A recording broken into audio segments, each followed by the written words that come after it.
Alright. In the bottom right corner, he playing the Protoss. Playing the blue Protoss. I'm playing with the scores down the bottom. Getting how to talk. It's the Red Bandit from clan bestest friends, friggin' forever. And at the top right, from the same clan, it's Franscar. Game 3, winner goes on to the finals. Clanmates here, bestest friends. The best American Starbow or clan, which I think might have some Europeans in it too. Well, Franscar's kind of European, right? Right? I don't know, what do we call him now?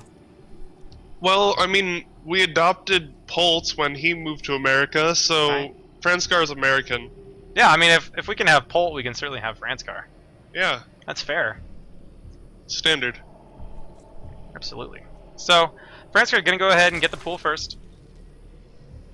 And I'm always interested to see which base players take. I feel like usually everybody takes the low ground expansion first before getting that high ground, unless they're gonna do something like really heavy mineral play. So, and the Red Bandit certainly is. He's got his pylon out front. There's really no reason not to get the gas, unless you're just being super cheesy.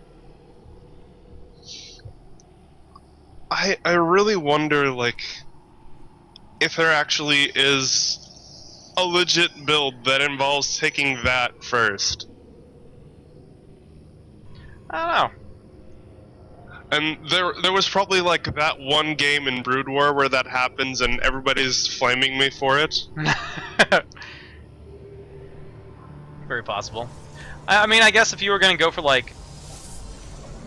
something where you wall off and you just pump some sort of mineral heavy unit just in a big kind of 2-base attack, and you just want to stay completely safe. But you can usually do that with taking the low ground, so I don't know.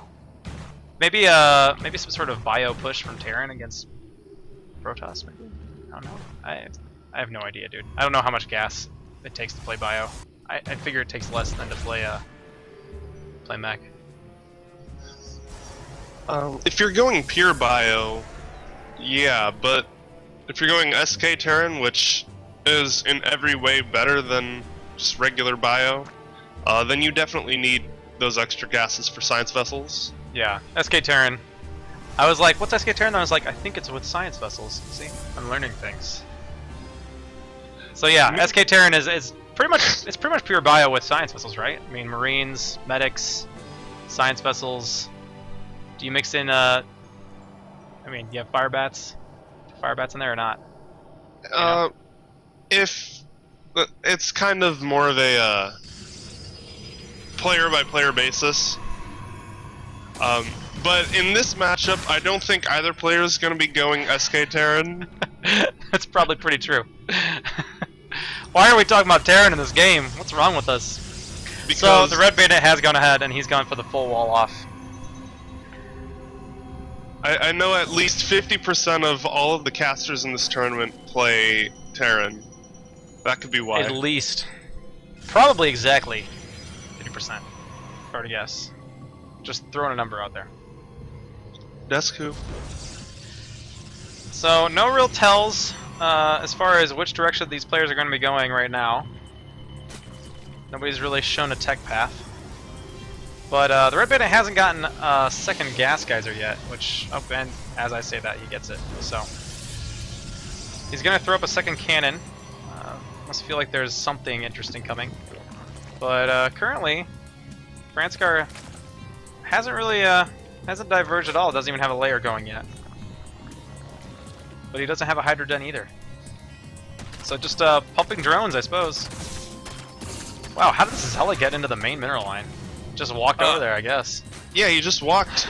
I thought that was a probe, I just assumed. There was just a probe going to scout. That's funny. Did he get anything? I don't know, but I don't think so. TRB going the exact same build. The same thing as he's done the last 2 times. Stargate in the Twilight. Yep. And immediately he's got that +1 air, and he's getting the Zelt leg speed. Also And known Franscar's- as leg enhancements. Yeah. To be technical. Franscar is totally prepared for this. Let's see. There's a. He's got his overlords down over one spore crawler. He's got a spine crawler going up too, just in case an attack comes anytime soon. So this Corsair is going to go ahead and clean up this overseer, scouting his base. And what has he seen so far? He sees the Twilight and the Stargate. So, but I mean, he already knew there was a Stargate. You can generally assume that a Twilight's going to be on the way for Crocus at some point. So there is an opportunity where, like we saw in the first game, and to some extent the last game, where if Franscar gets a lurker done quickly, he can hit the Red Bandit without detection. Now he does have a full wall off, and he's got those 2 cannons, but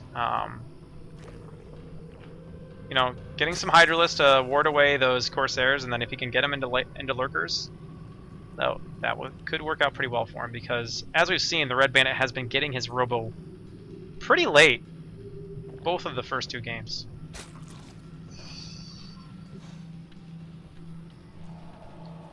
So +1 is going to be finishing for Protoss, but +1 armor will be finishing for Zerg around the same time. And Nubatized Carapace to get those overlords into safe positions is on its way already too. So, but we have an infestation pit just finished up. Oh golly! I'm so excited. Oh, neural parasite started. It'll be interesting to see what he targets with that. So I'm gonna try to target grab some Corsairs, have them fight each other. That could be pretty cool. Getting a couple spores up. Gonna throw another one up. He's got to get these overlords away from here. He loses 1, 2 overlords down so far. 3. Oh, Finn, you're slowing the game down, man. Oops, my bad. Turn those graphics down. Yeah, sorry. So he has Supply Block Franscar at this stage. Oh, and he does get the Ensnare off, but there's nothing to punish these Corsairs after that Ensnare went down. So, of course, the Ensnare. But he is getting the Neural too, so that might just be for later utility, but if you're going to research it, so you probably want to use it for something. And he's definitely invested more highly into those Spore Crawlers, keep those Overlords alive. Kind of got him a little Spore Crawler square down at the natural, where he's keeping those Overlords stowed away. And D-Web is on the way already, so even faster D-Web this time from the Red Bandit. He'll be getting that 3rd up. In the meantime, Franscar's also taking a 4th across the map. I am still really curious, is Franscar actually gonna make us all happy and use Neural Parasite? I really hope so. I'd love to see it. Especially if he could, like, Neural a Templar or something and get a Storm off. I mean, there's no Templar in the field right now, but that would be cool. So, pretty even game. Franscar lost a few Overlords, but he's managed to stay in a pretty good position. So, here come the Infested Terrans and the Ensnare. These Infested Terrans could get some real damage done on these Corsairs with that Ensnare. Wow. But he's already lost so many Overlords. Did he lose one? He didn't lose one. Wow, despite all that work, the Ensnare and the Infested Terrans still doesn't get a Corsair. That's just a shame. And, oh my goodness, he's down to 26. He's having to make 8 Overlords. D-Web OP, man. D-Web OP. Hey, we're not supposed to balance wine. I know. It's not balanced wine. I play Protoss. See, it's true if I say it, right? I don't know. I don't know if it works that way. It's hard to say, because I say that tanks are overpowered, but they need to be. Yeah. Tanks are good units. Kind of like Lurkers or Reavers. They're units that are theoretically overpowered. Alright, so we're going to have a bit of an engagement here. And by a bit of an engagement, I mean a very large Protoss army walking across. Decent amount of stacked defense here, but the D-Web goes down. A lot of Infested Terrans coming out, the Ensnares. The cool thing about Ensnare is it slows down unit attacks. Oh, the Zerglings do get on top of the Stalkers. The Stalkers blink away. The Infested Terrans enough to clean up these Zealots. It looks like it's going to be yes. So he needs to get up here and clean up these... Yeah, the Stalkers defeated by these Spine Crawlers. Not enough there. But once again, they Corsairs murder the Overlords. So, pretty well defended from Franscar. But due to losing all these Overlords, he's still going to be in a bit of a tough spot. And has he managed to kill a Corsair yet? He's killed 4. And the counter from the Zerglings, but there's Zealots and Stalkers there to defend. But Franscar, in the meantime, because of this fight that's taking place at his natural, he's able to get a 4th and a 5th up. So, if Franscar can hold on, I'd say, for the next 5 to 7 minutes of the game, and not die, probably find himself in a pretty good position. Getting a lot of important upgrades up, including these adrenal glands for the Zerglings. I love what Franscar is doing with these infestors. Yeah. But there's this. Okay, is this just my computer, or when you look at the infestors and watch them go across the ground, is there an animation for their burrow? Because it's just like little bits just moving straight across the ground. Yeah, I'm getting the same thing. Okay, that might be something that needs to be looked at. By the way, in the middle base, there's this one infestor just kind of chilling. Yeah. Another big attack here. He's spewing out those infested Terrans. That's a lot of infestors. Almost a force field here with those infested Terrans. Once again, Franscar holds. He's down 50 supply, but he holds. He once again loses a bunch of Overlords, but he holds. This Corsair cloud getting really big. If he could have saved a little bit of energy for an ensnare there, could have been really good. Here come the Zerglings. Thing is, those infested Terrans have expired now, and there's a huge number of Zealots here. And I just don't know if he's going to have enough units here. Throws out some more infested Terrans. Once again, though, the Corsairs. I want these infestors to work.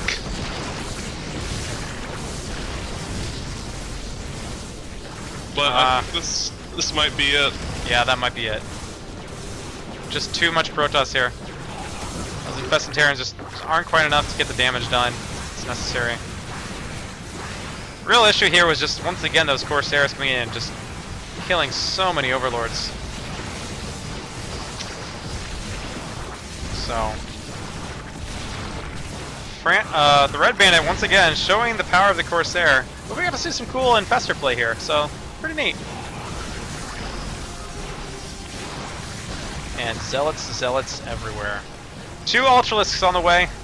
Can they save the day? Despite all of this, Franscar still has kept his supply up to 80. It'd be nice if he had a Nidus network in his main instead of down to the natural, so he could run these drones away and not lose all of them.